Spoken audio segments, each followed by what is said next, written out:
Hey everyone, and welcome. So today I want to continue our conversation about the world and if the world is truly ending or not. Now this is part 3 of this small little series, I guess, that I'm making about this topic and trying to have a conversation about this topic and trying to reach a conclusion if the world is truly ending or not. But before we begin, I have a few things that I would like to say first. So, as I said in the other parts of this topic, and as I have also been saying in every video of every analysis and reflections that I'm making, I myself am not a native English speaker. English is not my first language. So if I make any mistakes or if my English isn't perfect, then I want to apologize beforehand. I pretty much learned English all by myself, so I do apologize if my English isn't perfect. And the second thing that I would like to say is that just as I've been saying in every other videos that I make, all the things that I'm going to say here in this video, all the things that I'm going to talk about here in this video, these are my own thoughts, these are my own reflections, these are the ways or the way that I see things. And you yourself should never feel pressured, or you should never feel like you should agree with me on anything that I'm saying here. You always have your own mind, you always have you yourself, your own intellect, and you can choose to believe whatever you wish.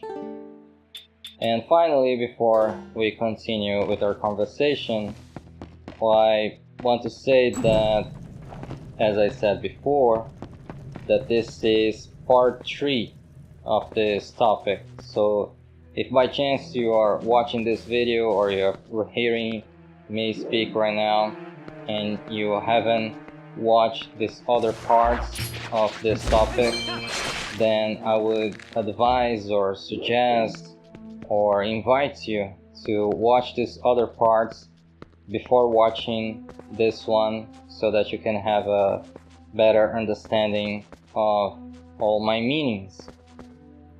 And also, I invite you to watch these other reflections that I'm making on the channel as well, if you so choose to, if you so wish to, because I'm making this in episodic formats, not too long but not too short. So if by chance you like or you're interested in any of these topics that I'm talking about, then I would suggest or invite you to watch the other ones as well, so you can have a better understanding of all my meanings. And also because I will probably refer to many things here in this video that I have talked about in other videos, and here I won't have the necessary time to explain it all, because I want to move forward, I want to continue and to go on with this topic in conversation, and I won't have the time to explain all my meanings because I have already done so in previous videos. And so with that out of the way, shall we get started?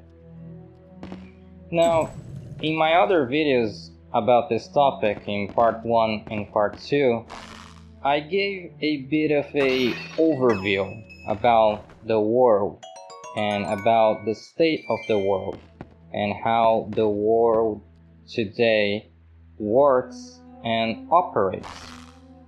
So I talked a lot about the concepts that in politics are related to the left, to the right, and to the center, as in socialism, communism, capitalism, and the center of it all too, which applies concepts from both left and right, therefore being called center, right? And not only did I do this bit of an overview and how the world itself works with these concepts, not only did I present these concepts of socialism and communism and capitalism and how it is applied in the world today, I also talked quite a lot about the systems of the world and how the systems of the world work.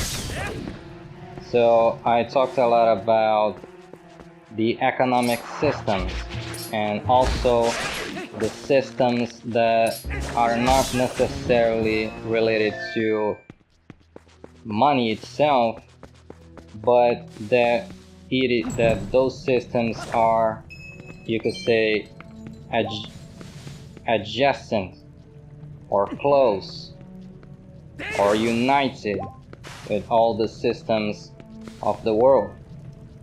So for example, you have bankings, you have currencies, you have economies, you have commerce, you have transactions, you have real estate, you have all these things, the systems that are revolved around economies or currencies or money itself. Basically, what I was trying to say in those other videos, in a bit more of a nutshell, is that money is the way of the world today. And it's not just because it is related to capitalism. Now, of course, whenever you talk about capitalism, money is what reigns in capitalism. Money is everything in capitalism. However, even though the world itself is not entirely revolved or surrounded by capitalism itself, because there are always nations who are not essentially capitalist themselves, they are all surrounded or influenced or trapped into these economic systems. These systems of the world, they are all about money and all about currencies and all about how everything operates in the world. And as I said, it's everything, right? Bankings, economies, currencies, trading, commerce, real estate. Really, it's everything. It's the economy systems of the world, the economical systems of the world, all surrounded and based around money. And I also talked about, in part 1 and part 2, I talked about how the systems of the world that are all about money, these systems, they have evolved over time. They evolved.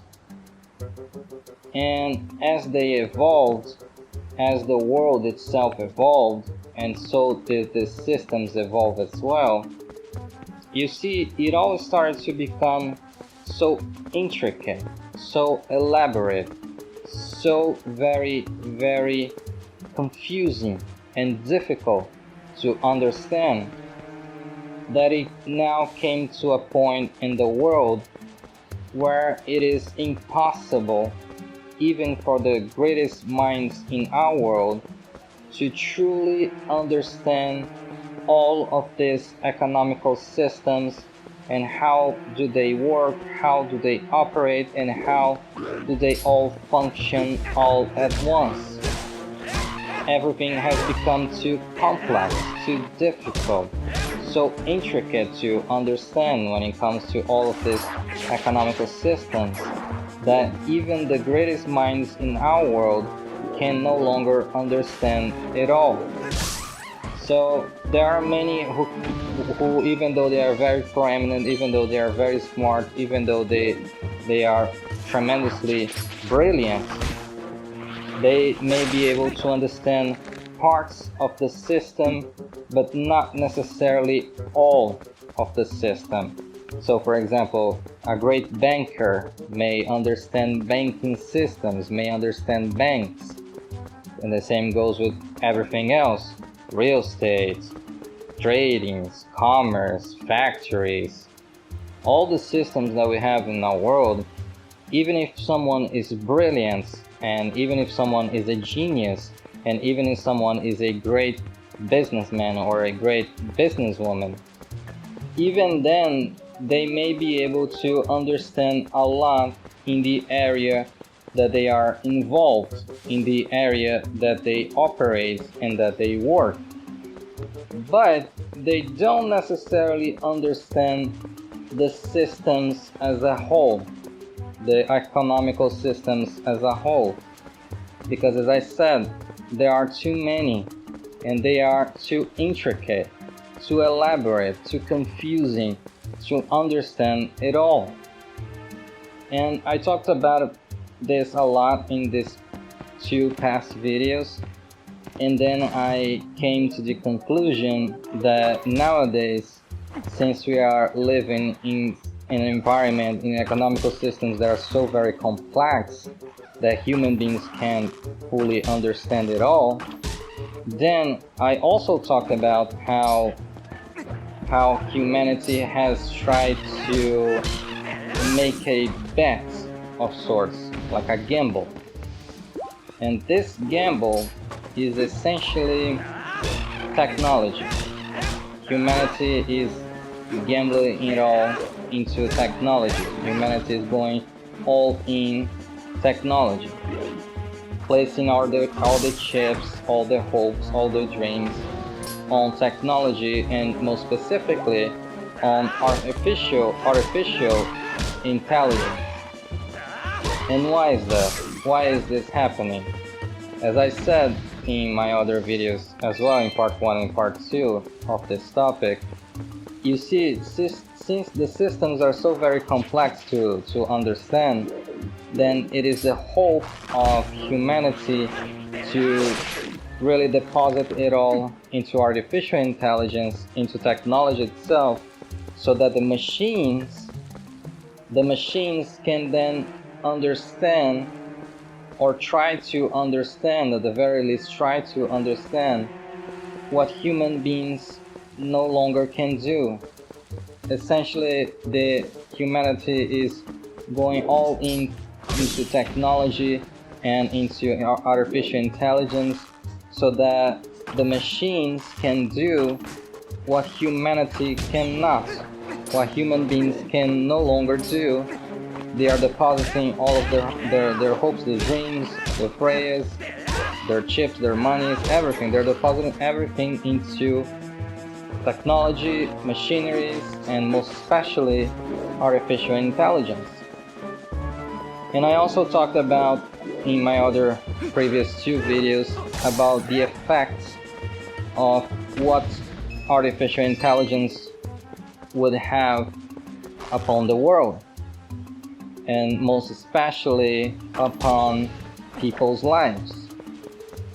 And as I have already said also in my previous videos, things don't really look good, things don't really look well, because the more the machines advance, the more artificial intelligence advance, then the less need you have for the humans, for human beings.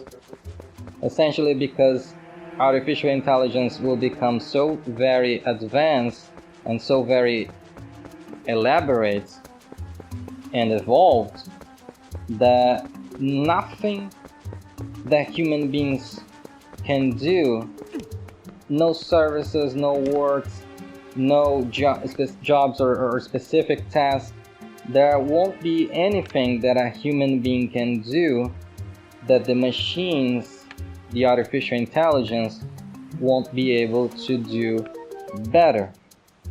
And as I said, this is something that I talked about quite a lot in these other videos, so I won't have the time here to go more in depth here because I have already done so in these other videos. But what I will say is that these systems, the economical systems of the world, the systems that are all about money and how money is everything in our world, these systems, these economical systems, they were always operated by human beings. What do I mean by that? I mean that human beings were always the one doing the work whenever the economical systems as a whole were involved. So essentially, human beings were the ones that were working for those economical systems. Human beings were the ones that were operating and controlling things everywhere. As I said, from bankings, from currencies, from commerce, from tradings, from real estate, from auctions, from stocks, from basically everything, right?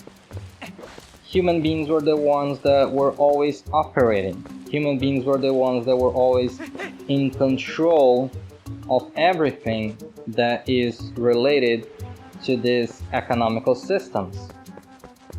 And you could always say, for instance, that maybe human beings always had technology with them. And yes, that is true.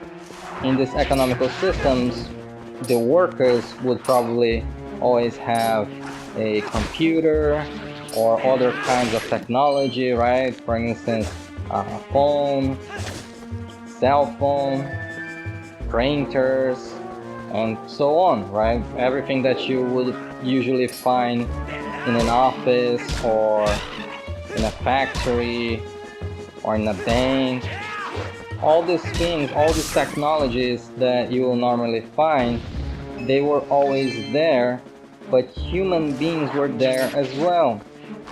It was a combination of things, right?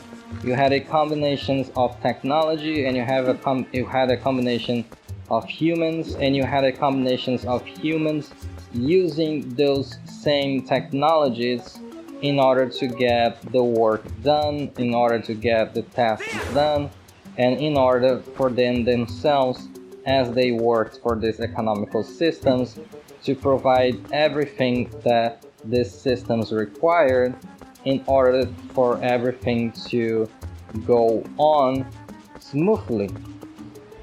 Essentially, what I'm trying to say here is that life as we know of it, life as has always been, the life that we grew up with, that we watch our parents, our grandparents, and the life that we ourselves perhaps expected for the next generations, for our children. So for example, the life of going to school as a child, to get an education, to do well at school, to follow all the rules, to become a respectable young person or young child in these environments of school and learning. And then as you grow, you would go to college, you would try to get higher education, you try to specialize yourself in a field where you yourself might feel that you are good. And then after that, you would go seeking for jobs, you will go to the job market, you will try to have as much experience as you could, improve your resume, become a better professional, so that you could ascend on this market, on this job market. And then of course comes the wages, comes the salary, comes the payment for your time and for how valuable you are, for how well you do your work, for how well you do your job, for how well you do your task. You see, all of these things that I'm talking to you about, all of these things that are common in our world today and have been common to our world for quite a while, actually, centuries now, right? That all of that which I'm talking to you about, all of those things, they were only possible. They were only made possible because the systems of the world, the economic systems of the world, they were all being operated by human beings. Human beings were the ones that were doing the job. Human beings were the ones that were doing all the work. Human beings were the ones in control. So even if you had machines, even if you had technology, you also had human beings there controlling those technology, controlling those machineries, and working and providing the necessary work for the economical systems of the world to go on, so that all of these economic systems could continue or could proceed or could go on to their next step of evolution.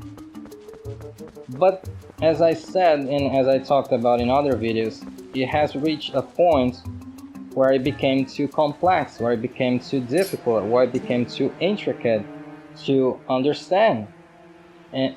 And since the need was so very great, the need to understand how these economic systems operate, then humanity started to develop a new way to understand these systems. And this new way is being by using technology itself, and most especially by using artificial intelligence. But then here comes the problem. You see, artificial intelligence is evolving at such a fast pace that I have no doubt in my mind, because it is already happening now, that AI will start replacing humans. More and more and more, they will replace the humans. All of the humans who once worked for these economical systems of the world, for the economical systems that the world has, all of these human beings that were once working for these systems, they will all be replaced by machines, by artificial intelligence. And these changes, they are going to happen, and for they are already happening now, in the economy systems of the world, the economical systems of the world. They will pressure everything and everyone to apply these technologies, these machines, this artificial intelligence. The economical systems of the world, they will demand that artificial intelligence replaces humans. You see, essentially what's going on is that the economical systems of the world, they want artificial intelligence to evolve to the next step of evolution, so that the artificial intelligence can understand everything of the economical systems, how everything operates, so that then it can be controlled, it can be understood, and then it can prevent problems from happening in the future. Problems that could be so very great that could bring the entire systems down. The economical systems, they want artificial intelligence to be applied so that these problems that may affect the economical systems, so that these problems will not happen or will be under control. I remember, for example, in 2008, the whole real estate crisis, right?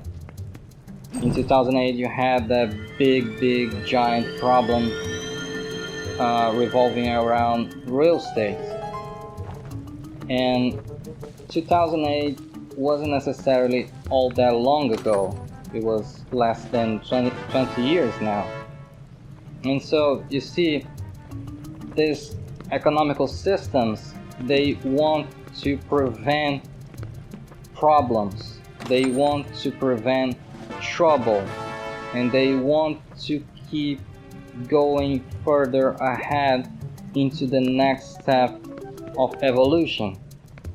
And so, since human beings can no longer understand these economical systems of the world because they have become so very complex, so very intricate, so very hard and difficult to understand, then the economical systems as a whole, or at least those who are at the very top, the human beings who are at the very top of these economical systems, also known as the elites, right? The elites of the world that are on the upper echelons of society.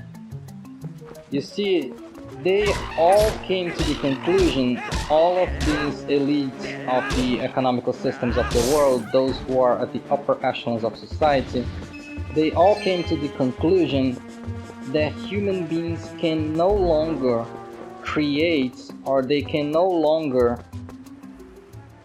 provide the next step of evolution for these systems, because human beings can no longer understand these systems.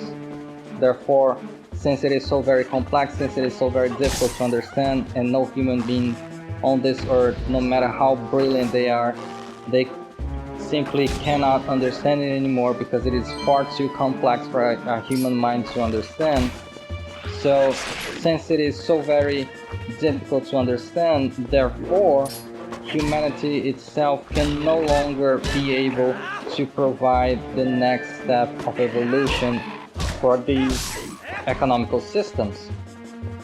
And so, since human beings and humanity is no longer useful for these economical systems, or since humanity is now not as useful as it had once been for these economical systems, then all of these systems and the people that are on the upper echelons of society that control these systems, or at the very least are at the very top of the systems itself, they all came to the conclusion that if human beings can no longer get the job done, then they themselves, they need something or someone, or in this case something, that will get the job done.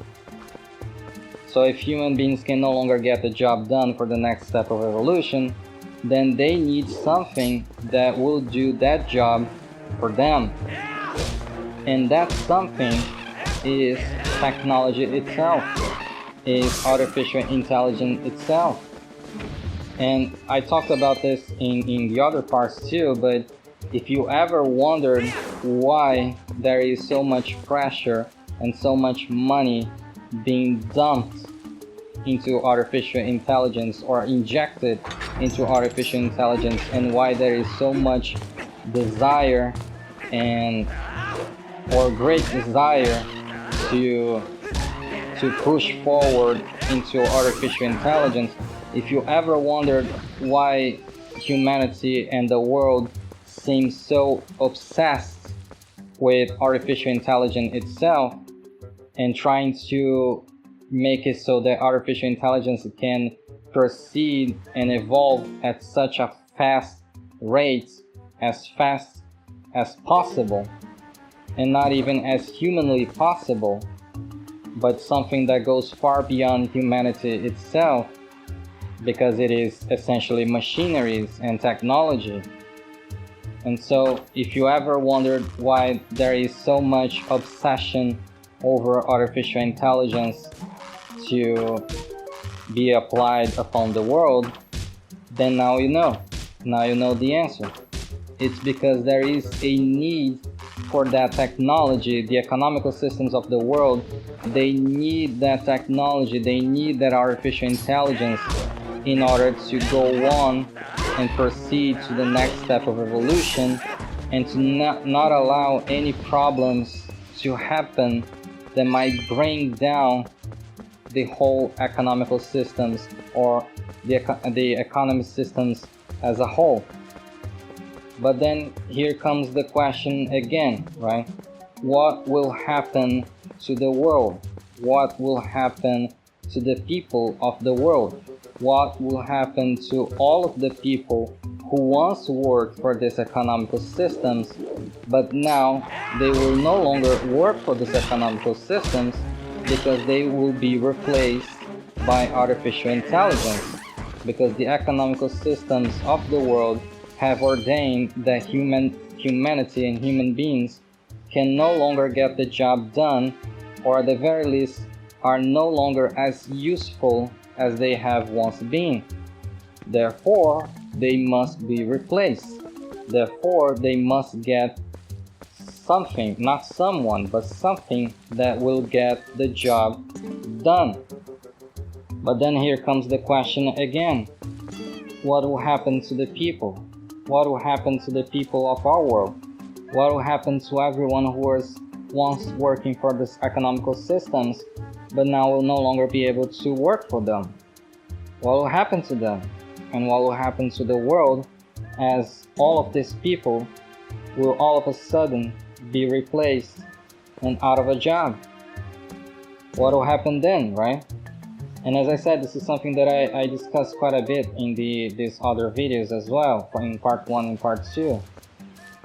But to me, I very much want to give you an answer of what will happen next, and I intend to do so, perhaps even in this video. I'm not sure if I'll be able to fully answer the question in this video, so perhaps a part 4 will be needed as well. But what I can say before we proceed and before I give you more of an answer of what might happen next, what I want to say before we proceed is that, to me, all the systems that we are talking about and everything related to humanity itself, you see, to me, there is nothing that humanity cannot do. There is no problem that humanity cannot solve if they all come together, if they all unite, if they all present their problems to each other, if they all unite as a whole to discuss all of their problems, to discuss everything that is going on and what the best path ahead should be. If humanity bands together, if everyone bands together and everyone unites, then to me there is no problem that humanity cannot solve. Problems that can of course have all kinds of resolutions, and that in many cases, and if not in almost every single case, can be solved with the help of not only the machines and artificial intelligence and technology itself, but also of humanity.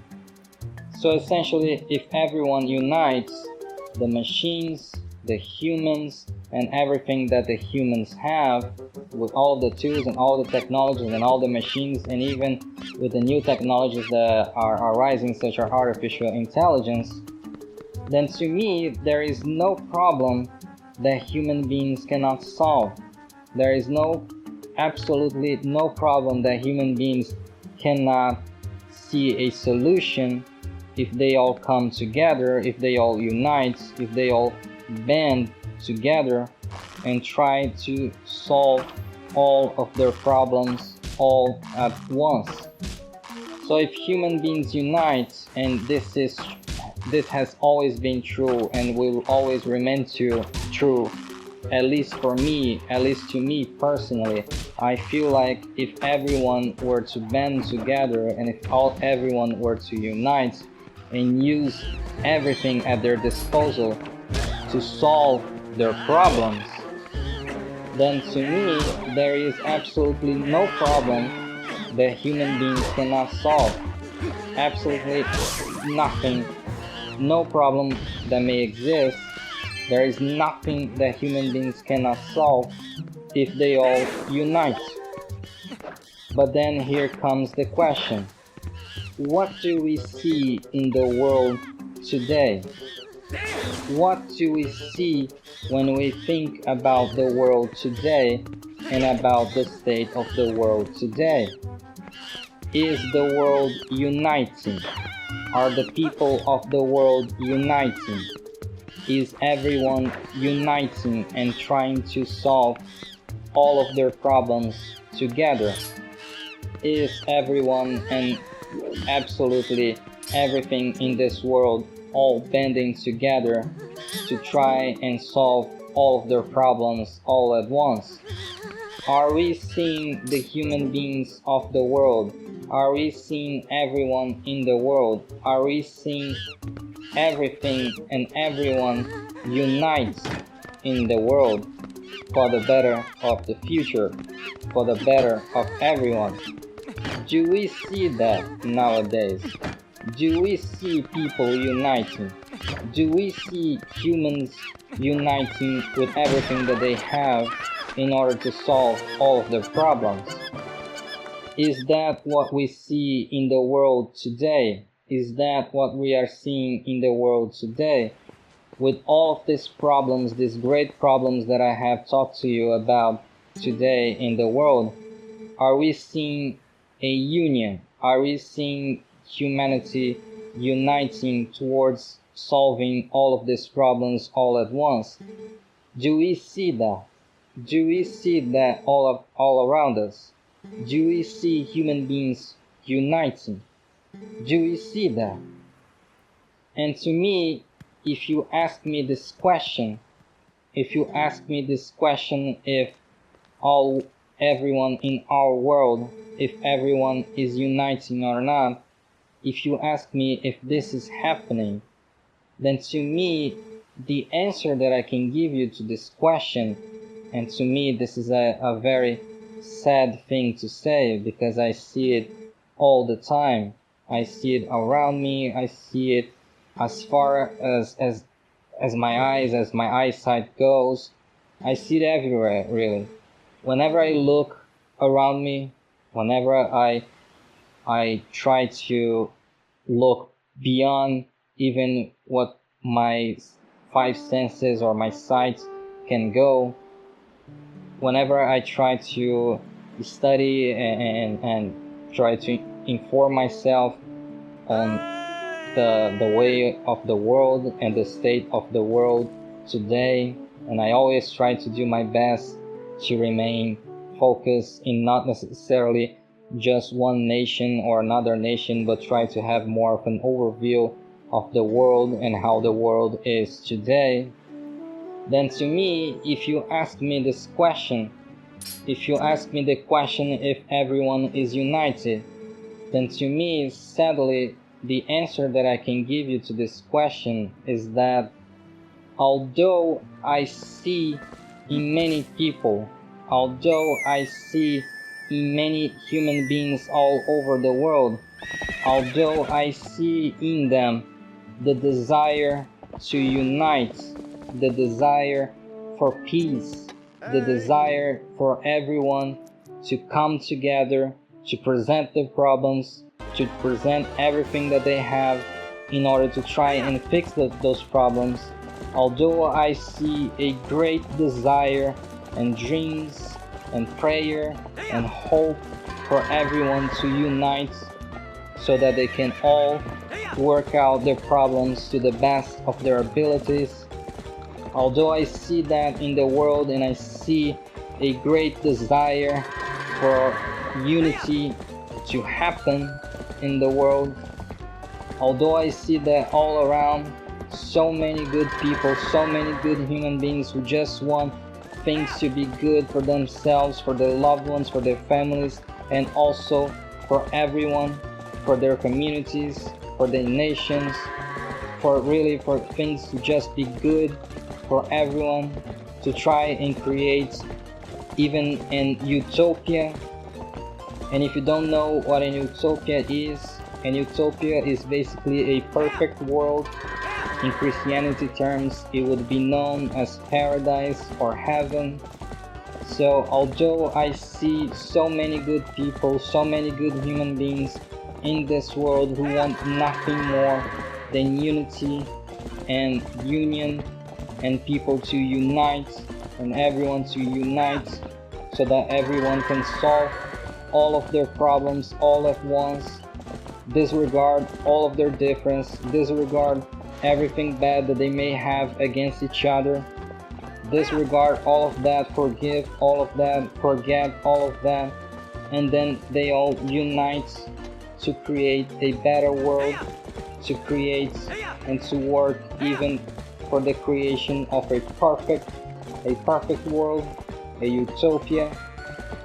Although I see that in the world, although I see so many good people, so many good human beings who want nothing more than for things to be good, although I see, as I said, so many people that want things to be good, to me personally, if you ask me this question, if you ask me if the world itself is uniting or not, if everyone is coming together or not, if everyone is banding together or not in order to solve all of their problems all at once, if you ask me this question, then what I can say is that although I see so many good people wanting nothing more for things to be good for themselves and for everyone else, although I see that, sadly, and much sadly, the answer for that question, if the world is uniting or not, the answer to that question, at least to me, whenever I see things, whenever I analyze things, whenever I do my utmost to analyze everything that is going on to the world today, to me, sadly, the answer is no. No, the world is not uniting. No, the world is not coming together. No, the world is not banding together. No, absolutely not. So the answer, sadly, is a resounding no. A completely no. A totally and utterly and resounding no. The world is not united. As we see in our world today, and as we see everywhere all around, and as I said, although there is a great desire for many people for things to be good for themselves and for everyone else, the world in itself is not uniting. And to me, whenever I analyze things, whenever I analyze everything, whenever I analyze everything that is going on in the world today, I myself, I'm not sure if the world and if humanity and the reality that we live in our world today, I'm not sure if human race as a whole inside our planet Earth, I'm not sure if our human race as a whole has been in any more greater danger than it is today. And I know that this may sound dramatic, right? And perhaps I am wrong, perhaps things will be good, perhaps everything will be good, and perhaps in the near future, in the very, very near future, things will be so very good, so very, very good, that a perfect world will be built, and utopia will be built, that everything and everyone will be able to live happy and fulfilling lives in a perfect and beautiful utopia. Perhaps I am wrong, and everything will be good in the end, and everything will be good in the very, very near future. And to me, if somebody says this to me, if somebody says, hey, you're wrong, everything will be good, everything will be peaceful, it will all be good, there will be no problem at all, we are building a perfect world, and everything will be tremendously great. If someone were to tell me that, if someone would approach me and tell me this answer to me, to tell me that things would be just fine, if somebody were to do that and tell me that, then by all means, right, I would hear to this fellow human being, I would hear the words of this fellow human being and I'll say, hey, I hope you're right. I hope you are correct, and I hope that I am wrong. That the one that is wrong is me, and that the one that is right is you. Because if things will be good, if things will be alright, if a perfect world will be built, then all the better, right? And everything will be good and everything will be peaceful. And I will be wrong. And I will gladly be wrong for something like this. If I am mistaken, if these fears of mine are not necessarily what's going to happen in the end, if all of what I speak in my videos and in this particular video, if all that I'm saying here is just fears that will never come to play or come into the world, if everything will just be good in the end, then I'll gladly be wrong. I'll gladly be wrong about everything. Because in the end, that would just mean that everything was good, that everything turned out to be good. But you see, the problem is that what happens if I'm not wrong though? What happens if all of these things that I'm saying here today, what happens if they are not bullshit? What happens if they are not just empty worries? What happens if I might even be correct? What happens then? Because you see, I'll gladly, as I said, I'll gladly be wrong, and I hope to God that I'm wrong and that this worst possible scenario that I'm trying to describe to you today does not come into play. But what happens if I'm not wrong, right? What happens if what I'm talking about here, and if all of these fears of mine, what happens if they may not only be wrong, but what happens if they might even be correct? And this is something that I have been thinking a lot lately, and this is also what led me to do these videos, because I see so much evil all around me, and I'm making, as I make these videos about this topic at hand, and if the world is truly ending or not, I'm also making another topic or another little series called Where Lies the Source of Evil, right? I'm trying to talk about evil itself as well. And to me, I always seem to relate both of these topics about the world and about the directions that the world is going, the way that we see the world today. And whenever I think about these things, I can, of course, I can no longer ignore all the bad things that are happening all around me. I was never able to ignore them before. Even as a child, I could never ignore them.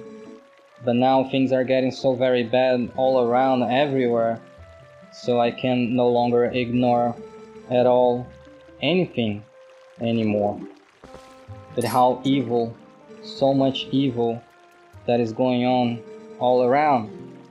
So much violence, so much pain, so much misery, so much suffering, so much poverty, so many diseases, so many problems in our world, so much evil too, everywhere, all around, really. So many people giving up hope too. So many people so very frustrated, so many people in great desperation.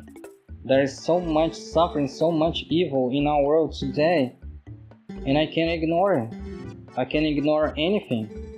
I couldn't, even as a child, I couldn't ignore it, and now things are getting so bad that I simply can't ignore it with how bad things are getting, with the scenario that is showing before us. And as I said, if human beings were to unite, if a union occurred, then there's nothing that human beings can solve. With all of their intellects, with all of their technology, with everything that they have, all the resources that human beings have, if human beings were to not unite, then I have no doubt in my mind that there is no problem that humanity can solve. And yet, I don't see that.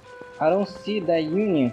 I don't see people uniting anywhere anymore.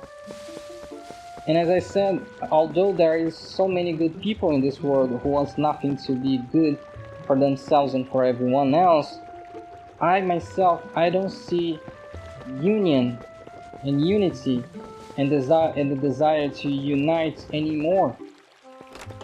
And as I said, since we have so many problems in our world, since things aren't getting good at all, but they're going in a very, very bad direction, then that starts to affect everything.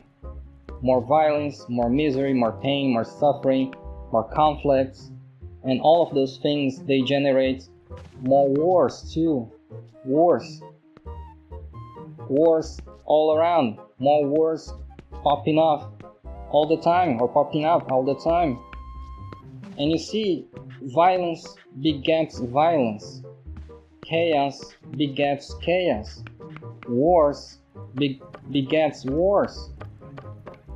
And if things get really bad, if things spiral out of control, which more and more it seems like it might, then there's no telling where it will stop and how it will stop and what it will take for everything to stop, for all the evil to stop, and for the opposite of evil to happen, for good to start to happen, for union, for unity, for the people to be united towards a good path, a good common goal, a path not of evil but a path of good, a path where things will be good for everyone. If people don't unite, if a union doesn't happen, and if a union doesn't happen fast, then I'm really scared and afraid of what might happen next, of what may come next. Truly, I'm terrified. I'm terrified of what might happen next. And it's not just me either. You see that all the time. You see people talking about that all the time. With how terrifying it is and the direction that the world is going. It's truly, truly terrifying. And humanity, the human race, can only get lucky so many times. With all their weapons, with all of the weapons of mass destruction that they have, humanity can only get lucky so many times. And that's what I feel like. If things get really, really bad, then what will happen next? What will keep happening? That's why if people don't take this time, which I believe might be the last chance that humanity will get, possibly will get, to unite, to create union and unity, and forget their difference, forget everything, and forgive everyone, and just unite and go on towards a good path. If a union doesn't happen, if people don't unite towards a path of good, then, as I said, I think this might be humanity's last chance to try and come together and band together and try to create an utopia for things to be good for everyone, for things for everyone to be good. If humanity doesn't take the chance now, then if more chaos starts to happen all around, if all we see is chaos all around, then I'm not sure where it will end. Now, I could go on talking about this, and trust me, I want to. I want to talk more about this, but sadly we are already approaching an hour here, and something that I've been trying to do in these videos, or something that I'm gonna try to do in these videos, or at the very least I did this in the last video, and I'm going to keep doing this from now on, is to make these reflections about an hour long. I wish to make these reflections about an hour long, but I'm also playing games, right? As you no doubt, if you're watching this video, or if you have watched this video, then you no doubt have seen on the screen that I'm playing Zelda Twilight Princess. But not just any Zelda Twilight Princess, I'm playing a modded version called Zelda Twilight Princess Revamped. And I'm really enjoying it. I played a little bit in the last video, and something that I'm going to start doing as well, just as I did in the other video, and I want to keep doing this from now on, is that I want to try and make these reflections for about an hour long, as I said, but I also want to add a little bit more time for gameplay. So essentially I'm thinking about an hour of a reflection and then 30 more minutes of only gameplay. And I kind of really like this idea, only because games have always been a source of comfort for me, especially during hard times, especially when things are tough, and nowadays things are getting really bad, right? So I kind of wanted to add 30 more minutes of gameplay as I end the reflections around an hour. And if you want to, if you choose, you can play along with me, or you can watch along with me as we go on this little journey, on these reflections, as well as with a little bit of gameplay. And I only played Zelda Twilight Princess once. I talked about this in the last video that I made, the one prior to this one. I played Zelda Twilight Princess only once. I played it as soon as it came out, so it was 20 years ago now. I was a child when I played it, and I played the Wii version, right? And the Wii version had motion controls, and it was actually quite a bit different from the one that I'm playing right now, which is the GameCube version. There are many differences between the Wii version and the GameCube. You have motion controls that you had on the Wii that you don't have on the GameCube, because the GameCube used only the GameCube controller, which I really enjoy the controller, honestly. Believe it or not, the Wii version actually was a mirrored version, because since you use motion controls and everyone is mostly in the world is right-handed, then they had to flip the game. They have to make a mirrored version, because the character of the game, the protagonist, is a swordsman, right? He uses his sword in his left hand. He was left-handed, but the Wii motion controls were made with people using their right hands and not their left hands in mind, because the majority of people are in the world are right-handed. And so the solution was to flip the entire game to make a mirrored version of that game. And as I said, I didn't know this as a child. I only played it, the Wii version, and I had tons of fun with it. It was only later, when I grew up more, that I learned all of these little differences. Well, not little, like major differences that the games had. And I always wanted to play the GameCube version too, just to see how different it would be from the Wii. And now now I'm playing. I'm actually really happy that I'm playing it. But it's not just the GameCube version, the normal GameCube version either. It's a modded one called Revamped. And if you don't know, I actually explained this on the last video, but I'll explain it here as well too. The Revamped version, this version is kind of like hard mode, or Twilight Princess Hardcore. It makes the game more challenging, more difficult, and it changes some mechanics too, in order to create even more of a challenge. And honestly, I'm not sure how it will go. I'm already, I just played one session of it, and I'm already fearing the hard difficulty. You know, I don't know how well it'll go. I don't know if I'll even be able to finish the game, depending on how hard it gets. But I'll certainly try my best.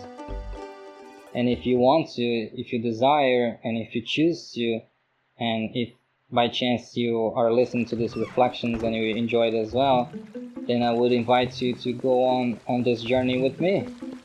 If you want to, if you desire it, then there you go. We can have this little journey together. So here's where I'm going to end the video for now, or not the video, the reasoning, this reflection that I brought today. And if you want to, if you choose, then you can remain with me for the last, or the remaining of the playing session that is ahead. But for now, this is where I'm going to end the reflection for now. But thank you very much for watching. Thank you very much for listening to me, for listening to this reflection. Really, truly, thank you. I'm really enjoying to do these reflections. They help me. They help me a lot on a personal level, because I get to explain more of all my meanings and the way that I see the world.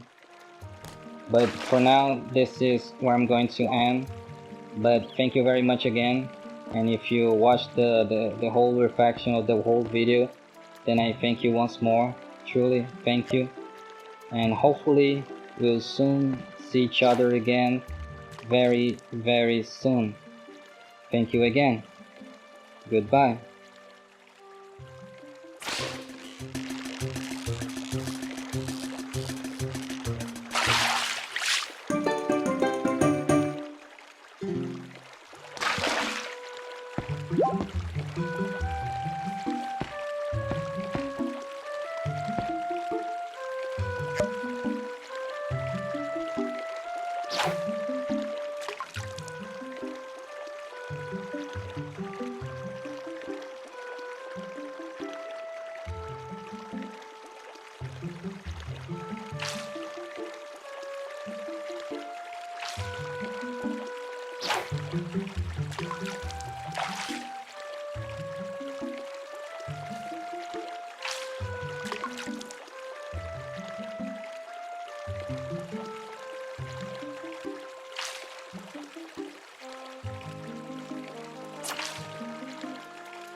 Great.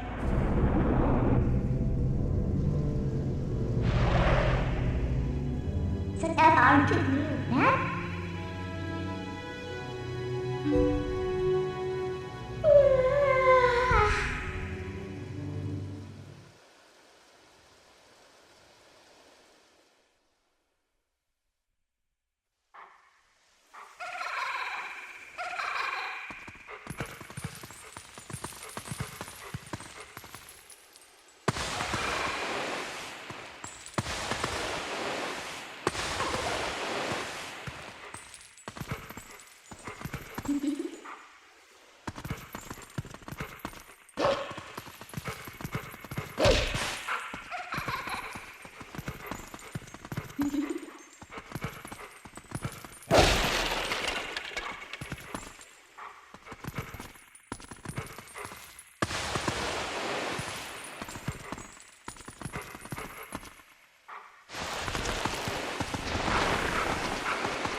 Doctor, you...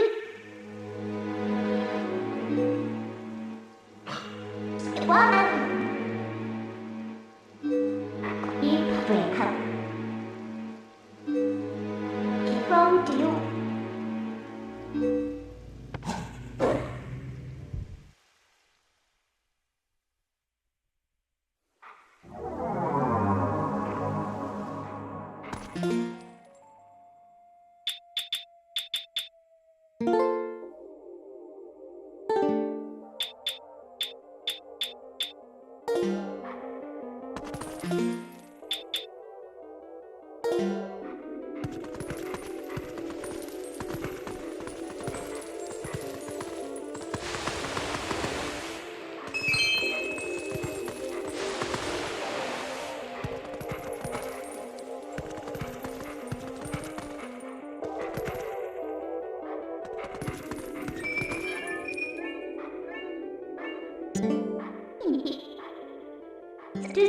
Just great.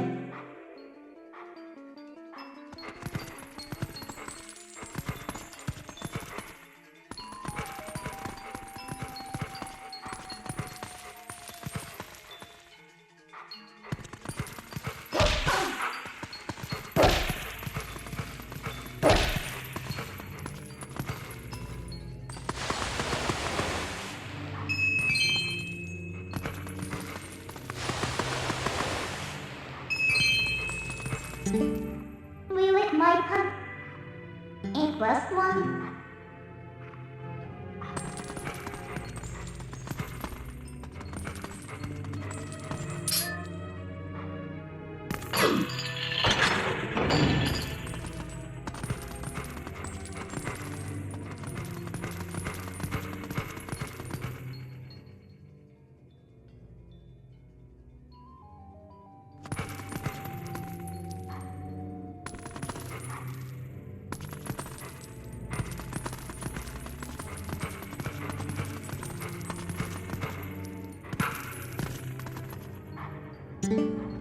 Who did it took the seat? The poor baby.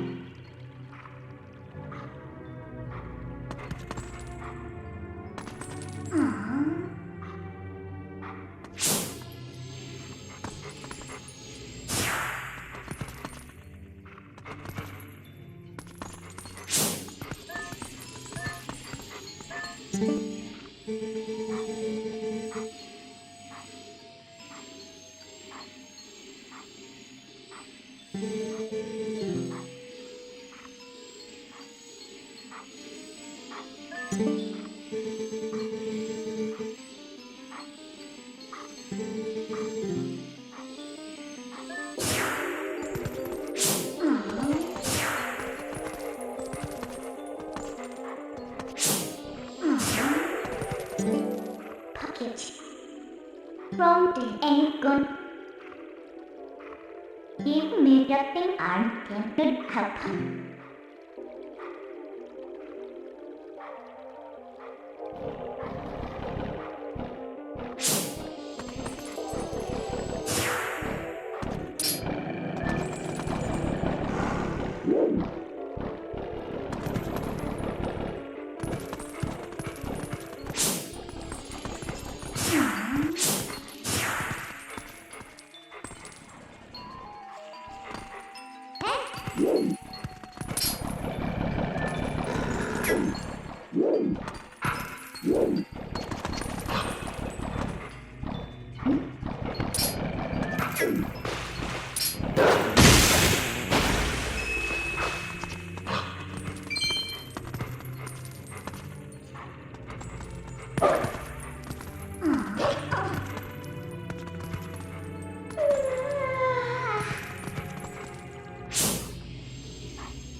As in the game, think you will it.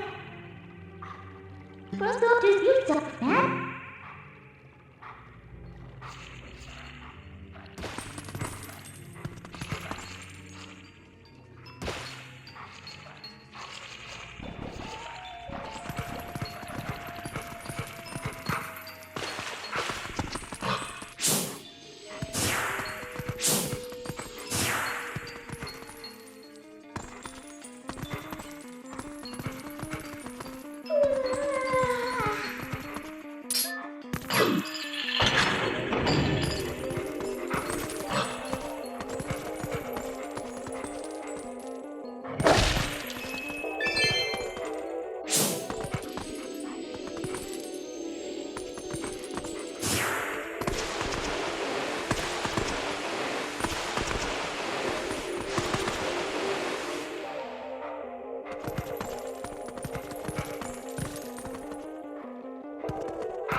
Get one from, get one O.